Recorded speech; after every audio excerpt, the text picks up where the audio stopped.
Oh, good girl. You good girl. You got grey hairs too. Oh, hello. Ooh, butter. How are we going, everybody? Back in Lethbridge after a weekend away in South Australia. And by the way, we've got more stores opening up. And as I mentioned earlier in one of our posts, we've got plenty. What were you pointing at? Nothing? The tree? That's a tree, nectarine. But there's a train coming. No, the tree. Okay. All right, I'm going to get onto the topic of the tree. We're talking about, no. I'm confused. It's going to rain? Yeah, good on you, mate. You're really funny, aren't you? There you go. You can have it. All right, we're talking peach and nectarine trees here. That's it. Now, we're talking about leaf curl, and not only leaf curl, I actually want to touch base on other problems that occur on fruit trees, like shot hole on freckle on apricots, apples and pears getting some sort of diseases on the leaves as well. There's all sorts of bad things that happen to our trees.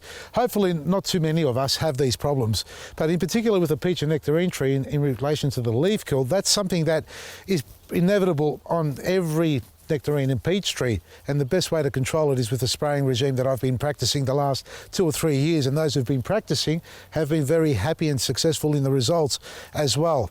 Now, let's just touch base a little bit on the disease itself.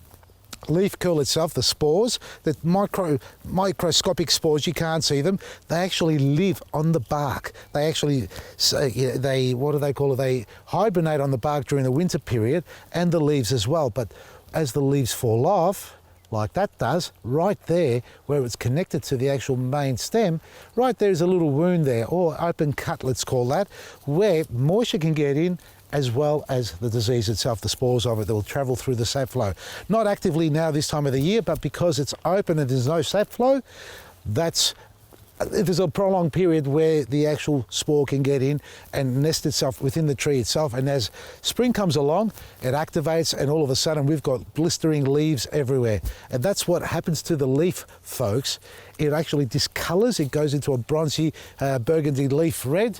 We're pointing at some leaves here. These aren't really leaf curl, but that's sort of what it would look like, even worse than that. And then it'll discolor to a sort of a bright red crimson color, blistering. Now, it's not a blistering bubble, but on both sides, it's sort of a cupping, and it blisters on the one side, and it's concave underneath and convex on top and all that.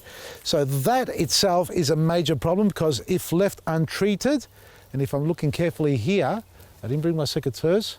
No, that's still alive, but it's blackening off. That's eventually going to, no, that's going off.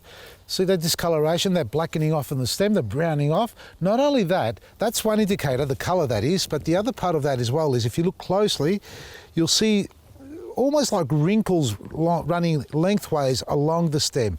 This sort of shrinkage, that's basically because the moisture is escaping or being taken out of this part of here. No longer is the sap flowing, it's shutting itself down.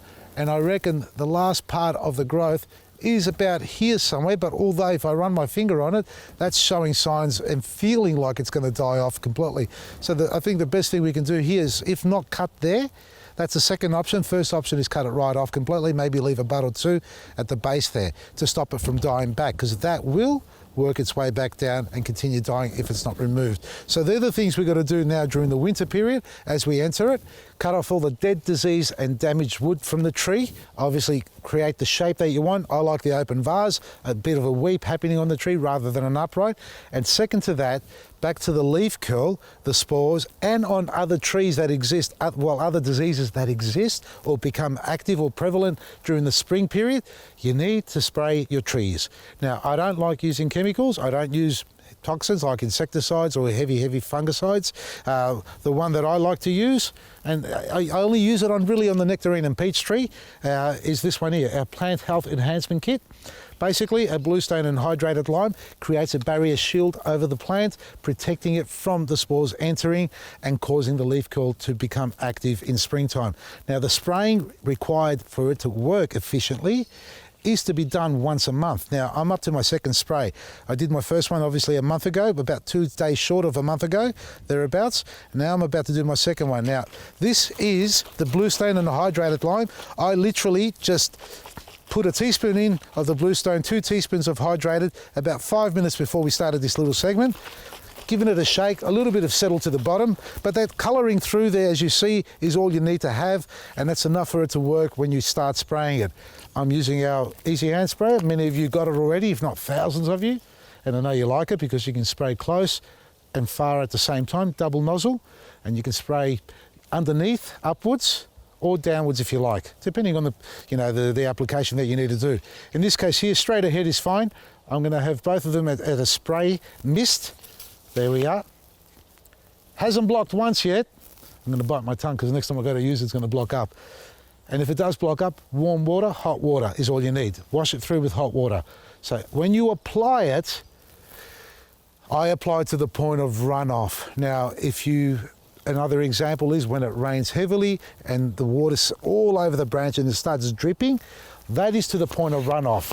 Because if you don't drench it, the entire plant, everywhere like this, you're going to miss some spots and the leaf curl will get in. Now, this has to be done, in my books, every month. There'll be lots of articles and lots of research. You'll get lots of one idea, then other ideas going on there. But if you do it every month, you're pretty much protecting your tree. 99% chance you're going to stop leaf curl. All of it, if not most of it. If you only do it and you're waiting for bud swell, like here, these are swelling already, and I just do that, in August is when a lot of people do it. That's way too late. Too little, too late. The spores of this virus will already be in there, and come springtime, after the flowers finish and the leaves come out, you're going to start seeing leaf curl, and when you do, you're going to say, but I did spray it.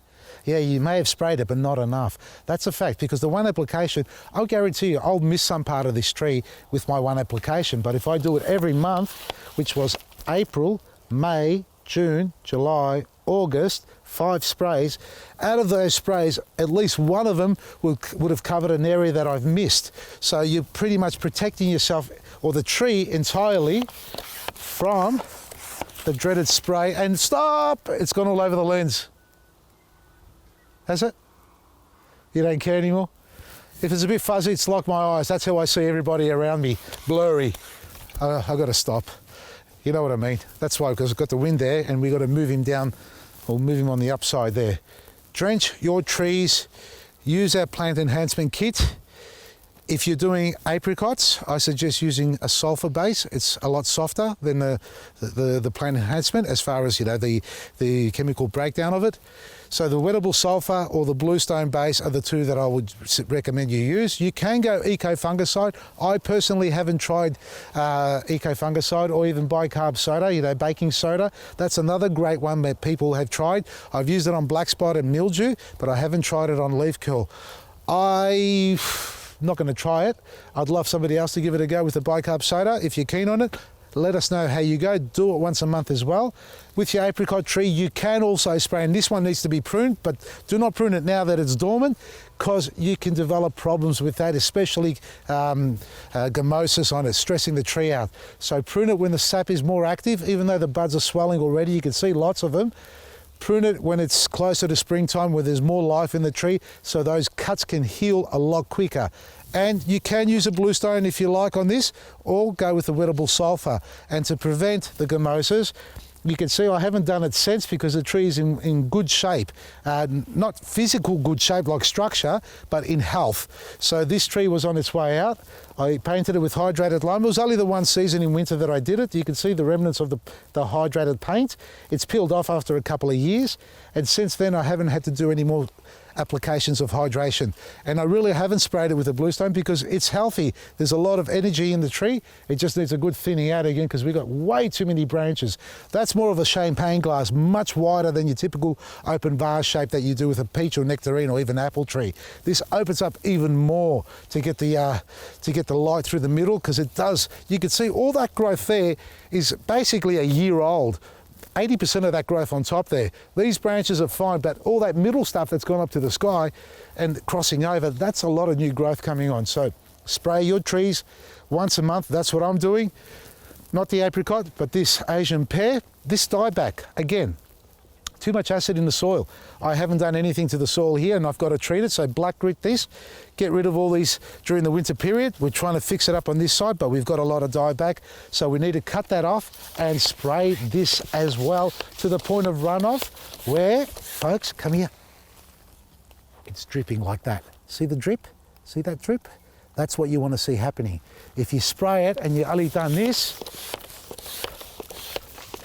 and you've walked away, you've done nothing, folks. Check out our website, vasilisgarden.com, plant enhancement kit with the Easy Hand Sprays on special.